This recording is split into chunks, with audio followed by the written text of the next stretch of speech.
Hi all, hope you all are doing good. ನಾವೆಲ್ಲರೂ ತುಂಬ ಚೆನ್ನಾಗಿದ್ದೀವಿ. ನನ್ನ ಪ್ರೀವಿಯಸ್ ವ್ಲಾಗ್ ನೋಡಿ ತುಂಬ ಜನ ನನಗೆ ರೀಚ್ ಔಟ್ ಮಾಡಿದ್ರಿ. ನಿಮ್ಮ ಕನ್ಸನ್ಗೆಲ್ಲ ತುಂಬ ಥ್ಯಾಂಕ್ಸ್. ಹೌದು, ತುಂಬಾ ಎಮೋಷ್ನಲ್ ಆಗಿದ್ದೆ. ಯಾಕೆ ಹಂಗಾದ್ರಿ, ಸ್ವಲ್ಪ ಸ್ಟ್ರಾಂಗ್ ಆಗಿರಬೇಕಲ್ವ ಅಂತೆಲ್ಲ ಹೇಳಿದ್ರೆ, ನನ್ನ ಹೆಸ್ರು ಹೇಳ್ಬಿಟ್ಟು ಈ ಥರ ಪ್ರ್ಯಾಂಕ್ ಮಾಡಿ ಸ್ಕ್ಯಾಮ್ ಮಾಡಿದರೂ ಕೂಡ ನಂಗೆ ಅಷ್ಟು ಭಯ ಆಗ್ತಿರ್ಲಿಲ್ಲ. ನಮ್ಮ ಅಪ್ಪನ ಹೆಸರು ಹೇಳಿದ್ದಕ್ಕೆ ಸಡನ್ನಾಗಿ ನಾನು ಲಾಕ್ ಆಗೋದೆ. Because as I told you, ಅವರು ಸ್ಟ್ರೋಕ್ ಪೇಷಂಟ್ ಅಲ್ವಾ, ಯಾವಾಗಲೂ ಸ್ವಲ್ಪ ಅಲರ್ಟ್ ಆಗಿರ್ತೀವಿ. ನಮ್ಮ ಅಪ್ಪನ ಹೆಸರು ಹೇಳ್ಕೊಂಡು ಏನಾದರೂ ಕಾಲ್ ಮಾಡಿದ್ರೆ ಅದಕ್ಕೆ ಅಷ್ಟು ರಿಯಾಕ್ಟ್ ಮಾಡಿಬಿಟ್ಟೆ. ಬಟ್ ಒಳ್ಳೆ ಲೆಸನ್ ಅಷ್ಟೇ. ಇನ್ನೊಂದು ಸತಿ ಯಾವತ್ತೂ ಈ ಥರ ಸ್ಕ್ಯಾಮ್ ಆದರೆ ನನ್ನ ಲೈಫಲ್ಲಿ ನಾನು ಅದನ್ನ ನಂಬೋದು ಇಲ್ಲ, ಅದು ನನಗೆ ಅಫೆಕ್ಟ್ ಆಗೋದು ಇಲ್ಲ ಅಂತ ಹೇಳ್ಬೋದು. ಇದೇನಂತ ನೋಡ್ತಿದ್ದೀರಾ, ಒಂದು ಕಡೆ ಹೋಗಿದ್ರೆ ಗರ್ಲ್ಸ್ ವಾಶ್ರೂಮಲ್ಲಿ ಈ ಥರ ಹಾಕಿದ್ರು. ಸಖತ್ ಫನ್ನಿ ಅನ್ನಿಸ್ತು, ಅದಕ್ಕೆ ನಿಮ್ಮ ಜೊತೆ ಶೇರ್ ಮಾಡಬೇಕು ಅಂತ ಅದನ್ನು ರೆಕಾರ್ಡ್ ಮಾಡ್ಕೊಂಡಿದ್ದೆ.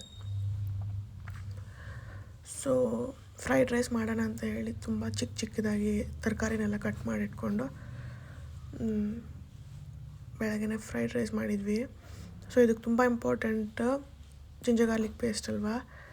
ಸೊ ಜಿಂಜರ್ ಗಾರ್ಲಿಕ್ ಪೇಸ್ಟ್ಗೆ ಎಷ್ಟು ಬೆಳ್ಳುಳ್ಳಿ ಬೇಕು ಅಂತ ನೋಡಿ ನಮ್ಮಮ್ಮ ಬಿಡಿಸಿಡ್ತಾಯಿದ್ರು.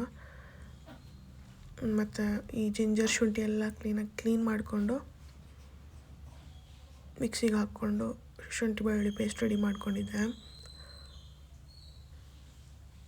ಸೊ ಆ ಕಾಲ್ ಬಗ್ಗೆ ಏನಾದರೂ ಡೀಟೇಲ್ಸ್ ಗೊತ್ತಾಯ್ತಾ ಅಂತ ಕೇಳ್ತಿದ್ರಲ್ಲ. ಸೊ ಅವರು ಏನು ಮಾಡಿದ್ದಾರೆ ಅಂತಂದರೆ, ಸ್ಕ್ಯಾಮರ್ಸು ಹೆಂಗಿದ್ರು ಇವಾಗ ಸ್ಕೂಲ್ಸಿಂದ ಕಾಲೇಜಸ್ಗೆ ಸ್ಟೂಡೆಂಟ್ಸ್ 10th ಮುಗಿಸ್ತಾ ಇದ್ರೆ ಅವ್ರದ್ದು ಡೇಟಾಬೇಸ್ ಎಲ್ಲ ಎಷ್ಟೊಂದು ಕಾಲೇಜಸ್ಗೆ ಶೇರ್ ಮಾಡ್ತಾರೆ ಸ್ಕೂಲಿಂದ. ಸೊ ನನ್ನ ತಮ್ಮ ಇವಾಗ 10th ಮುಗಿಸ್ತಾ ಅಂತ ನಿಮ್ಗೆಲ್ಲರಿಗೂ ಗೊತ್ತಲ್ವಾ. ಸೊ ಆ ಥರ ಅವ್ರ ಸ್ಕೂಲಿಂದ ಸ್ಟೂಡೆಂಟ್ ಡೇಟಾಬೇಸ್ ಎಲ್ಲ ಕೊಡೋ ಟೈಮಲ್ಲಿ ಲೀಕ್ ಆಗಿರೋ ಇನ್ಫಾರ್ಮೇಷನ್ ಇದು ಅನಿಸುತ್ತೆ. Because father name, father profession, ಅದೆಲ್ಲ ಆಕ್ಯುಪೇಷನ್ ಅದೆಲ್ಲ ಸ್ಕೂಲ್ ಡೇಟಾಬೇಸಲ್ಲಿ ಇರುತ್ತೆ. ಫೋನ್ ನಂಬರಿಂದ ಹಿಡಿದು ಪ್ರತಿಯೊಂದು. ಇಲ್ಲಾಂದರೆ ಅವ್ರು ನಾರ್ಮಲಾಗಿ ಕಾಲ್ ಮಾಡಿ ಏನೋ ಹೇಳಿದರೆ ನಂಬ್ತಾಯಿರಲಿಲ್ಲ. ನಮ್ಮಪ್ಪನ ಹೆಸರು ಹೇಳಿ, ನಮ್ಮಪ್ಪ ಈ ಜಾಗದಲ್ಲಿ ಹೋಗ್ತಾಯಿದ್ರು ಅಂತೆಲ್ಲ ಹೇಳಿದ್ರು. ನಮ್ಮಪ್ಪನ ಹೆಸರು ಹೇಳಿದ್ರು ಫಸ್ಟ್ ನೀಟಾಗಿ. ನನ್ನ ಹೆಸರು ಗೊತ್ತಿಲ್ಲ ಅವರಿಗೆ. ನನ್ನ ತಮ್ಮ ಕ್ಲಾಸ್ ಇದರಿಂದ ಲೀಕ್ ಆಗಿರೋದು ಹೆಂಗೆ ಹೇಳ್ತಿದ್ದೀನಿ ಅಂತಂದರೆ, ನನ್ನ ತಮ್ಮನ ಕ್ಲಾಸ್ಮೇಟ್ಸ್ ಇದ್ದಾರಲ್ವ, ನನ್ನ ವ್ಲಾಗ್ ನೋಡಿ ನನಗೆ ಮೆಸೇಜ್ ಮಾಡ್ತಿದ್ದಾರೆ ಇನ್ಸ್ಟಾಗ್ರಾಮಲ್ಲಿ ಮತ್ತು ವಾಟ್ಸಪ್ಪಲ್ಲೆಲ್ಲ. ನಮಗೂ ಈ ನಂಬರಿಂದನೇ ಕಾಲ್ ಬಂದಿತ್ತು ಅಂತ. ಬಟ್ ಅದರಲ್ಲಿ ಕೆಲವ್ರಿಗೆ ಪೇರೆಂಟ್ಸ್ಗೆ ಹಿಂದಿ ಬರೋಲ್ಲ. ನನಗೂ ಹಿಂದಿ ಬರೋಲ್ಲ, ಬಟ್ ನಾನು ಮ್ಯಾನೇಜ್ ಮಾಡಿದೆ. ನಮ್ಮ ಅಪ್ಪನ ಹೆಸರು ಹೇಳಿದ ತಕ್ಷಣ ಯಾವ ಲ್ಯಾಂಗ್ವೇಜಲ್ಲಿ ಮಾತಾಡಿದ್ರು ಅದ್ರಲ್ಲಿ ಮ್ಯಾನೇಜ್ ಮಾಡಿದೆ. ಹಿಂದಿ ಬರೋಲ್ಲ, ನಾವು ನಮ್ಮ ಮನೇಲಿ ನಮ್ಮ ಹಸ್ಬೆಂಡ್ ಬಂದಮೇಲೆ ಕಾಲ್ ಮಾಡ್ತೀವಿ ಅಂತ ಹೇಳಿ ಇಟ್ಟಿದ್ದಾರೆ ಒಂದು ಹುಡುಗಿಯವರಮ್ಮ. ಸೊ ಅವ್ರು ತಪ್ಪಿಸ್ಕೊಂಡ್ರು. ಅವ್ರು ಹೇಳಿದವ್ರಿಗೆ ಅರ್ಥ ಆಗಿಲ್ಲ. ಸೊ ಅವ್ರಿಗೇನು ಬೇಜಾರಾಗಿಲ್ಲ, ಅವ್ರಿಗೇನು ಪ್ರಾಬ್ಲಮ್ ಆಗಿಲ್ಲ. ಸೊ ನೆಕ್ಸ್ಟ್ ಇನ್ನೊಂದು ಹುಡುಗ ಅವನಿಗೂ ಕಾಲ್ ಮಾಡಿದ್ದಾರೆ. ಬಟ್ ಅವರು ಸ್ವಲ್ಪ ಇಂಟರ್ನ್ಯಾಷನಲ್ ನಂಬರ್ ನೋಡಿ ಕಾಲೇ ಪಿಕ್ ಮಾಡಿಲ್ಲ. ಅವ್ರು ಇನ್ನೂ ಸ್ವಲ್ಪ ಕ್ಲೆವರಾಗಿದ್ದಾರೆ. ನನ್ನ ತಮ್ಮ ಏನು ಮಾಡಿಬಿಟ್ಟ, ನಮ್ಮ ಅಮ್ಮನ ನಂಬರ್ಗೆ ಕಾಲ್ ಬಂದಿದ್ದು. ಕಾಲ್ ಪಿಕ್ ಮಾಡಿಬಿಟ್ಟು ಎತ್ಕೊಂಬಂದು ಕೊಟ್ಟ ನನಗೆ. ಅಟ್ಲೀಸ್ಟ್ ಕಾಲ್ ಬಂದಾಗ ನನ್ನ ಹತ್ರ ಫೋನ್ ಇದ್ದಿದ್ದರೆ ನಾನು ಇಂಟರ್ನ್ಯಾಷನಲ್ ನಂಬರ್ ನೋಡಿದರೆ ಸ್ವಲ್ಪ ಯೋಚನೆ ಮಾಡ್ತಿದ್ದೇನೋ. ಮತ್ತು ಯಾವ ಪೊಲೀಸ್ ವಾಟ್ಸಪ್ಪಲ್ಲಿ ಕಾಲ್ ಮಾಡ್ತಾರೆ ಅದನ್ನು ಯೋಚನೆ ಮಾಡಿಲ್ಲ. ಅವ್ನು ಕಾಲ್ ಪಿಕ್ ಮಾಡ್ಕೊಂಡು ಎತ್ಕೊಂಬಂದು ನನ್ನ ಕೈಯಲ್ಲಿ ಕೊಟ್ಬಿಟ್ಟ. I started talking. ಸೊ ನಾನು ಅದು ನೋಡಿಲ್ಲ ಏನೋ ಇನ್ಫಾರ್ಮೇಷನ್ ನೀಟಾಗಿ. ಸೊ ಈ ಡೇಟಾಬೇಸ್ ಹೆಂಗೆ ಲೀಕ್ ಆಗಿದೆ ಅಂತಂದರೆ ಸ್ಕೂಲ್ಸಿಂದಾನೆ ಅಂತ ನಾನು ಅನ್ಕೊತೀನಿ 100%. ಬಿಕಾಸ್ ಯಾರ್ಯಾರು ಕಾಲ್ ಬಂದಿದ್ದು ಅವರೆಲ್ಲರಿಗೂ ಏನು ಸಿಮಿಲಾರಿಟಿ ಇರೋದು ಅಂತಂದರೆ ಎಲ್ಲರೂ ನಮ್ಮ ತಮ್ಮನ ಸೇಮ್ ಸ್ಕೂಲ್ ಹುಡುಗರು. So we should take it forward. ಕಂಡುಹಿಡಲೇಬೇಕಂದ್ರೆ ಖಂಡಿತ 100% ಕಂಡುಹಿಡಿಬೋದು ಅವನ್ನ. ಯಾಕಂದರೆ ಅವ್ನು ಫೋನ್ಪೇ ನಂಬರ್ ಕೊಟ್ಟಿದ್ದಾನಲ್ಲ, ಆ ಫೋನ್ಪೇ ನಂಬರಿಂದ ಯಾವ ಬ್ಯಾಂಕ್ ಅಕೌಂಟ್ ಅಂತ ಕಂಡುಹಿಡಿದು ಬ್ಯಾಂಕ್ ಅಕೌಂಟ್ನೇ ಫ್ರೀಸ್ ಮಾಡ್ಬೋದು. ಬೇಕಂದರೆ ಆ ಬ್ಯಾಂಕ್ ಅಕೌಂಟಲ್ಲಿ ಅಡ್ರೆಸ್ ಇರುತ್ತೆ, ಫೋನ್ ನಂಬರ್ ಇರುತ್ತೆ, ಎಲ್ಲ ಡೀಟೇಲ್ಸ್ ಆ ಬ್ಯಾಂಕ್ ಅಕೌಂಟಿಂದನೇ ತೊಗೊಳ್ಬೋದು.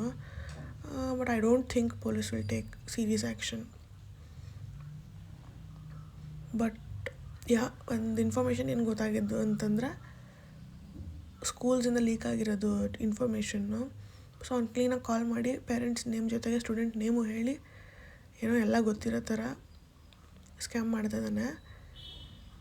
ಮತ್ತು ನಾನು ಈ ವಿಡಿಯೋ ಹಾಕಿದ ಮೇಲೆ ನನಗೆ ತುಂಬ ಜನ ಕಾಲ್ ಮಾಡಿ ವಿಚಾರಿಸಿದ್ರಲ್ವ, ಅದರಲ್ಲಿ ಕೆಲವರು ಹೇಳಿದ್ರು ಅವ್ರಿಗೂ ಕೂಡ ಇದೇ ರೀತಿ ಆಗಿದೆ ಅಂತ.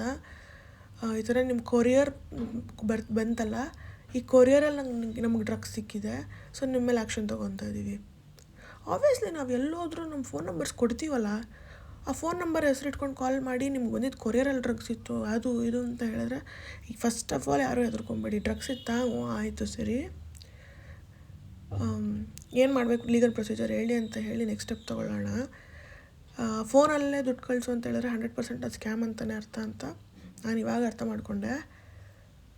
ಸೊ ನನಗೆ ತುಂಬ ಜನನು ಕಾಲ್ ಮಾಡಿ ಯಾಕೆ ಅಷ್ಟೊಂದು ನರ್ವಸ್ ಆದರೆ ಅಂತೆಲ್ಲ ಹೇಳಿ ವಿಚಾರಿಸ್ಕೊಂಡು ಇದು ಮಾಡಿದ್ದೀರ, ಅವ್ರಿಗೆಲ್ಲ ತುಂಬಾ ಥ್ಯಾಂಕ್ಸ್ ಅಂತ ಹೇಳ್ತೀನಿ. ಸಪೋರ್ಟಿಗೆ ನಮಗೆ ತುಂಬ ಜನ ಫ್ಯಾಮಿಲೀಸ್ ಇದ್ದೀರಾ ಅಂತ ಹೇಳಿ ತುಂಬಾ ಸಂತೋಷ ಆಗುತ್ತೆ ಅದನ್ನು ನೆನೆಸ್ಕೊಂಡ್ರೆ. ಯಾಕೆ ಅಷ್ಟು ನರ್ವಸ್ ಆಗಿದ್ದೆ ಅಂತಂದರೆ ಹೇಳಿದ್ನಲ್ಲ, ಅವನು ನನಗೂ ಆ ಟೈಮಲ್ಲಿ ಐ ಡೋಂಟ್ ನೋ ನಮ್ಮಪ್ಪನ ಹೆಸರು ಹೇಳಿದ್ದಕ್ಕೆ ಅಷ್ಟು ಇದಾಗಿದ್ದು. ಸೊ ಒಳ್ಳೆ ಲೆಸನ್, ಅದನ್ನ ಮರೆತು ಮುಂದಕ್ಕೆ ಬಂದಿದ್ದೀವಿ. ಅದೊಂದು ಹೆಂಗೆ ಕಂಡುಹಿಡಿದ್ವಿ ಅಂತಂದರೆ ಈ ಥರ ಸ್ಕೂಲಿಂದನೇ ಹೋಗಿರೋ ಇನ್ಫಾರ್ಮೇಷನ್ ಅಂತ ತುಂಬ ಜನಕ್ಕೆ ಸೇಮ್ ನಂಬರಿಂದ ಕಾಲ್ ಬಂದಿದೆ. ಸ್ಕ್ರೀನ್ಶಾಟ್ ಕಳಿಸಿದ್ರು ಅವರು ಇನ್ಸ್ಟಾಗ್ರಾಮಲ್ಲಿ. ಅದೇ ನಂಬರಿಂದ ಅದೇ DP ಹಾಕ್ಕೊಂಡು ಪೊಲೀಸ್ ಅಂತ ಹೇಳ್ಕೊಂಡೆ ಕಾಲ್ ಮಾಡಿದ್ದಾರೆ ನೋಡಿ ನಮಗೂ ಅಂತ. ಬಟ್ ಯಾರು ಯಾಮಾರಿಲ್ಲ, ನಾನು ಯಾಮಾರ್ಬಿಟ್ಟೆ ಅಷ್ಟೇ. ಆ್ಯಂಡ್ 4,000 ಹೋಗಿದ್ದಕ್ಕೆ ಓಕೆ ಅಷ್ಟೇ ತಾನೇ ಅಂದ್ಬಿಟ್ಟು ಅನ್ಕೊಬೋದು. ಬಟ್ ಅವನಿಗೆ ಕೇಳ್ದಂಗೆ 30,000 ನನ್ನ ಹತ್ರ ಇದ್ದು ಅದನ್ನು ಕಳಿಸ್ಬಿಟ್ಟಿದ್ದಿದ್ರೆ ತುಂಬಾ ಲಾಸ್ ಆಗ್ತಿತ್ತು, ತುಂಬಾ ಬೇಜಾರಾಗ್ತಿತ್ತು ಅಂತ ಹೇಳ್ಬೋದು. ಸೊ ಫಸ್ಟ್ ಯಾರಾದರೂ ಕಾಲ್ ಮಾಡಿ ಈ ಥರ ಏನಾದರೂ ಪ್ರಾಬ್ಲಮ್ ಆಗಿದೆ ಅಂತ ಹೇಳಿ ಫೋನಲ್ಲೇ ದುಡ್ಡು ಕೇಳಿದ್ರೆ 100% ಅದು ಸ್ಕ್ಯಾಮ್ ಅಂತಲೇ ಅರ್ಥ. ಫೋನಲ್ಲೇ ಯಾವ ಪೊಲೀಸು ದುಡ್ಡು ಕೇಳಲ್ಲ. ಅದು ಯಾಕೆ ದುಡ್ಡು ತೊಗೊಂಡು ಏನಕ್ಕೆ ಅವ್ರು ಈ ಥರ ಬಿಡಬೇಕು, ಆ ಥರ ಯಾರು ಮಾಡಲ್ಲ. ಫಸ್ಟ್ ಕಾಲ್ ಮಾಡಿ, ಕಾಲಲ್ಲ ಡೈರೆಕ್ಟಾಗಿ ನಮ್ಗೆ ವಾಟ್ಸಪ್ ಕಾಲೆಲ್ಲ ಬರಲ್ಲ ಈ ಥರ.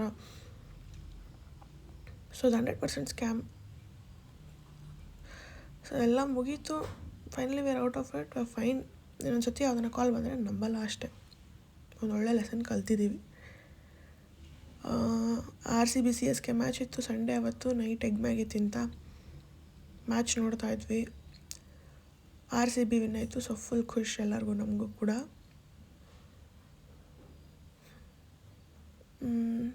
ಆ್ಯಂಡ್ ಎಸ್, ಇದು ಲಂಚ್ಗೆ ಪೊಟ್ಯಾಟೊ ಫ್ರೈ ಮತ್ತು ಸಾಂಬಾರು ಮಾಡಿದರು, ನನ್ನ ಫೇವ್ರೆಟ್ ಕಾಂಬಿನೇಷನ್. ಅದಕ್ಕೆ ನಿಮ್ಮ ಜೊತೆ ಕೂಡ ಶೇರ್ ಮಾಡೋಣ ಅಂತ ಅದನ್ನ ತೋರಿಸ್ತಾ ಇದ್ದೀನಿ.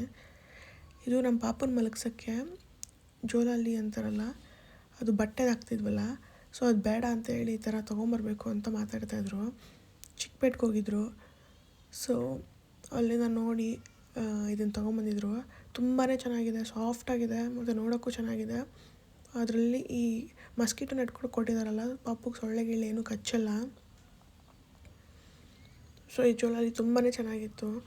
ಅದರಲ್ಲಿ ಹಾಕ್ಕೊಂಡ್ರೆ ಕ್ಯೂಟಾಗಿ ಮಲ್ಕೊಂಡಿದ್ದು ನಮ್ಮ ಪಾಪು. ಎಲ್ಲಿ ಬೇಕಾದ್ರೂ ಹಾಕ್ಕೋಬೋದು, ಅದು ಪೋರ್ಟಬಲ್ ಬೇರೆ. So 20 kg ವೆಯ್ಟ್ವರೆಗೂ ತಡೆಯುತ್ತಂತೆ. ತುಂಬಾ ಇಷ್ಟ ಆಯಿತು ನನಗೆ ಇದು. ಸೊ ನೋಡಿ ಈ ಥರ ಇದೆ. ಅದನ್ನ ನಾವು ವಿಂಡೋಗೆ ಹಾಕ್ಬಿಟ್ಟು ಈ ಥರ ಜಸ್ಟ್ ಹಿಂಗೆ ಕ್ಲಿಪ್ ಮಾಡೋದಷ್ಟೇ.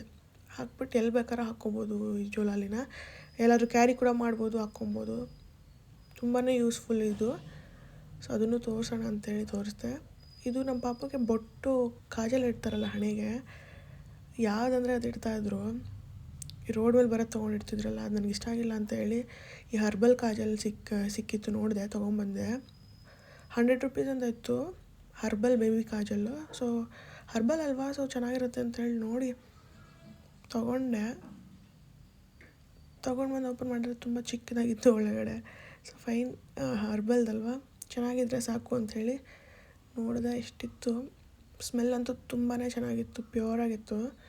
ಟ್ರೈ ಮಾಡಿ ನೋಡ್ಬಿಟ್ಟು ಹೋಗ್ತಾ ಹೇಳ್ತೀನಿ ಹೆಂಗಿತ್ತು ಅಂತ, ಕಲರ್ ಮತ್ತು ಎಲ್ಲನೂ. ಆ್ಯಂಡ್ ಝೀವಾ ಅಲ್ಲ ಗೀವಾ, ಇದು ಫೈನ್ ಸಿಲ್ವರ್ಲ್ಲ ತುಂಬಾ ಚೆನ್ನಾಗಿರುತ್ತೆ, ಎಲ್ಲ ಅಡ್ವರ್ಟೈಸ್ಮೆಂಟ್ಸಲ್ಲಿ ನೋಡ್ತಿರ್ತೀವಿ. ಸೊ ನನ್ನ ತಂಗಿಗೆ ಇದರಿಂದ ಒಂದು ಚಿಕ್ಕ ಮಂಗಲಸೂತ್ರ ಕರಿಮಣಿ ಬರುತ್ತಲ್ಲ, ತೊಗೊಬೇಕು ಅಂತ ತುಂಬಾ ಇಷ್ಟ ಆಯಿತು. ಅವಳಿಗೆ ದಪ್ಪ ಮಾಂಗಲ್ಯ ಚೈನ್ ಹಾಕೋಕ್ಕೆ ಇಷ್ಟ ಆಗಲ್ಲ, ಈ ಥರ ಹಾಕ್ಕೊಬೇಕು ಅಂತ ಹೇಳಿ ಹುಡುಕ್ತಾನೆ ಇದ್ಲು. ಸೊ ಇದು ತುಂಬ ಚೆನ್ನಾಗಿದೆ ಅಂತ ಹೇಳಿ ಅವಳು ತೊಗೊಳ್ಲೇಬೇಕು ಅಂತ ಹೇಳಿ ಚಿಕ್ಕಪೇಟೆಯಿಂದ ತೊಗೊಂಡು ಬಂದಿದ್ಲು ಇದನ್ನ. ಇದು ಕೂಡ ತುಂಬ ಚೆನ್ನಾಗಿದೆ ನೋಡಿ ಡಿಸೈನ್. ಇಷ್ಟು ಚಿಕ್ಕದಕ್ಕೆ 2700 ಆಗಿತ್ತಂತೆ. ಬಟ್ ಅವಳು ತುಂಬ ಯಂಗಾಗಿ ಇರೋದ್ರಿಂದ, ಚಿಕ್ಕದಾಗಿ ಕಾಣೋದ್ರಿಂದ ಈ ಥರ ಹಾಕ್ಕೊಂಡ್ರೆ ಸಾಕು ಮಂಗಲಸೂತ್ರ ಅಂತೇಳಿ ತೊಗೊಂಬಂದಿದ್ಲು. ಆ್ಯಂಡ್ ನಮ್ಮ ಪಾಪಗೆ ಬೆಪ್ ತೊಗೊಂಬಂದಿದ್ದಾರೆ ನೋಡಿ. ಮುಂದಕ್ಕೆ ಏನಾದರೂ ತಿನ್ನಿಸ್ದಾಗ ಹಾಕೋಕ್ಕೆ ಚೆನ್ನಾಗಿರುತ್ತೆ ಅಂತೇಳಿ. ಆ್ಯಂಡ್ ಅವಳಿಗೆ ಸೆಕೆಂಡ್ ಇಂಜೆಕ್ಷನ್ ಕೂಡ ಆಯಿತು. 2 ಕಾಲಕ್ಕೂ ಚುಚ್ಚಿಬಿಟ್ಟಿದ್ರು. ಅವಳಿಗೆ ಫುಲ್ ಫೀವರೇ ಬಂದಿತ್ತು ನೈಟು. ಎಸ್ ಬಾಯ್.